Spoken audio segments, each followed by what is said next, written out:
नमस्कार। मैं संतोष सिंह।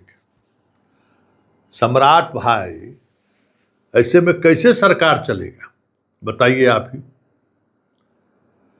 जब फैसला हर 2-4 दिन पर बदलिएगा तो उसका इमेज पर प्रभाव पड़ेगा ना। कि देखिए, रोज सरकार फैसले बदलता है। कोई फैसला लीजिए तो सोच विचार के लीजिए, मनन कीजिए, मंथन करिए, सभी लोगों से राय लीजिए, तब घोषणा करिए। बताइए, ये जो टोल टैक्स वाला जो मसला है, आज ही हिंदुस्तान में खबर क्या है देखिए, अधिसूचना जारी हो गई। कैबिनेट से जो पारित हुआ था टोल टैक्स कि अब हर स्टेट हाईवे पर टोल टैक्स लगेगा, इसकी अधिसूचना सोमवार को जारी हो गई। ये खबर हिंदुस्तान ने छापा है, हिंदुस्तान के पेज पर छपी हुई है खबर। मतलब अब निजी वाहन जितने हैं, कार, ये सब जितना वाहन है, सब पर टैक्स लगेगा, ₹1.25 पर किलोमीटर। देखिए बॉक्स में ये खबर छपी हुई है,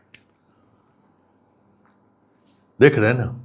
स्वाभाविक तौर पर कैबिनेट से फैसला हुआ, उस पर पथ निर्माण विभाग बाकी प्रक्रिया पूरी की और कल अधिसूचना उसने जारी कर दिया।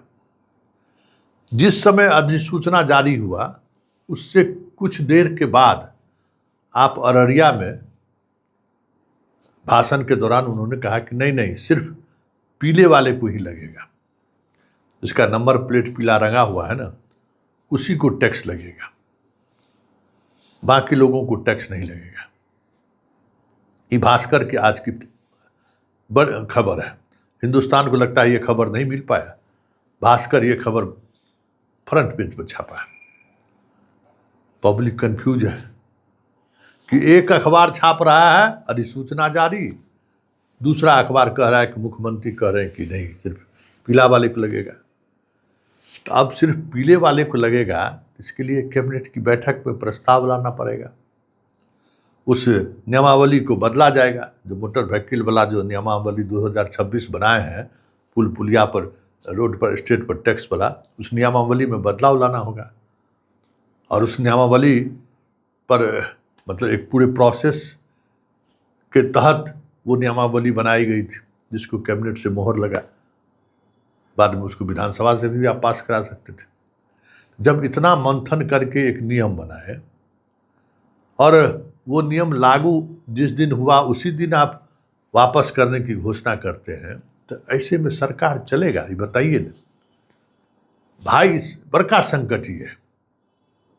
इसलिए इस तरीके की चीज़ों को परहेज करिए। बोलने से पहले बोलने की जरूरत क्या है, सब इससे हल्कापन होता है। कहेगा कि देखिए, सरकार अपने ही कैबिनेट के फैसला का आप अपने ही बदल दिए ना, इम्प्लीमेंट भी नहीं हुआ, बदल दिया। इससे सरकार की एक गलत इमेज सामने आ रही है, हल्कापन का, कि सरकार सोच विचार के फैसला नहीं ले रहा है, सरकार हवे हवाई है। कल ही आप उसी अररिया में क्या घोषणा की कि 15 जुलाई से जितना प्रखंड पर हम ग्रेजुएशन वाला ग्रेजुएट कॉलेज खोले हैं 7 निश्चय पार्ट 3 में, उसमें पढ़ाई शुरू कर देंगे। इसका मतलब है कि आपको कोई फीडबैक दिया ही नहीं है, या फिर विभाग आपको अंधेरे में रखे हुए हैं। आज ही का अखबार के भास्कर का ये खबर देखिए, 16 जिला के लगभग 50 कॉलेजों का इस्तेमाल रिपोर्टर निरीक्षण किए। 16 जिला के, सिर्फ प्रभारी प्रिंसिपल मिला, बाकी कोई नहीं मिला। सोच लीजिए, सिर्फ प्रभारी प्रिंसिपल, देख लीजिए खबर को, सिर्फ और सिर्फ प्रभारी प्रिंसिपल। चपरासी भी वही है, शिक्षक भी वही है, घंटी बजाने वाला भी वही है, सब के सब वही है।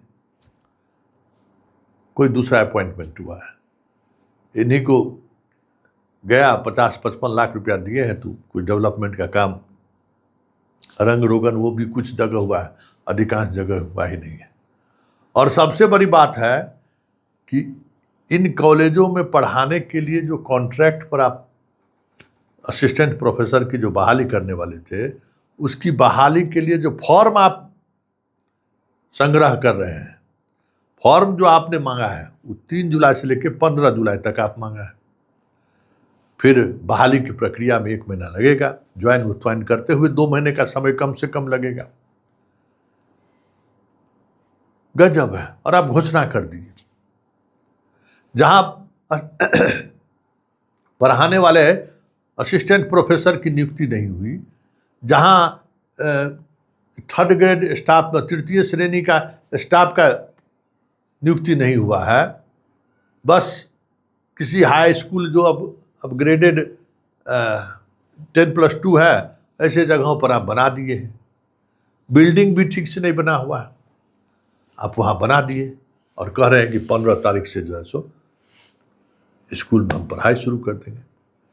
तो ये एक मुख्यमंत्री के तौर पर बिहार ने जो देखा है 20 वर्षों से, लालू जी का दौर छोड़ दीजिए, तो मुख्यमंत्री नीतीश कुमार ने जो कहा है या फिर जिसकी वो घोषणा करते थे, वो उस पर पूरा होमवर्क पहले हो जाता था। अगर कहीं शिलान्यास है किसी योजना का, तो उससे पहले उसका टेंडर की प्रक्रिया से लेकर सब प्रक्रिया पूरा है। शिलान्यास हुआ और काम शुरू।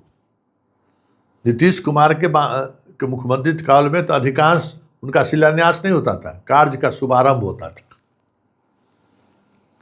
20 वर्षों तक लोगों को यह देखने की प्रवृत्ति रही है, सरकार को इस नज़रिए से देखते आ रही है कि घोषणा हुआ मतलब अमल हो गया।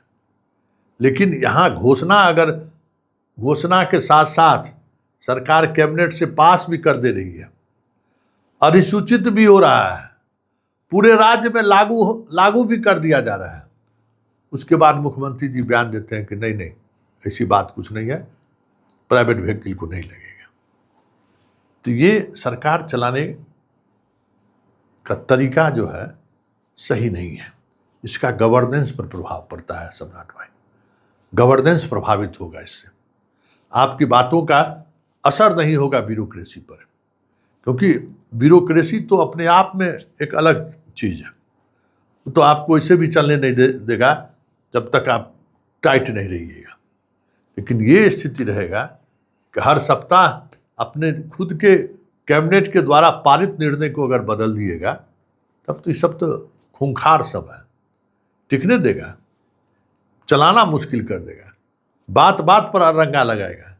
अब कितना पेच आप खोलिएगा, परेशान हो जाइएगा। इसलिए सरकार चलाने के लिए इकबाल के साथ साथ निर्णय पर अडिग रहना पहली प्राथमिकता किसी भी सीएम की होनी चाहिए, नहीं तो फिर बहुत मुश्किल होगा बिहार चलाना। भाई मोड़िए।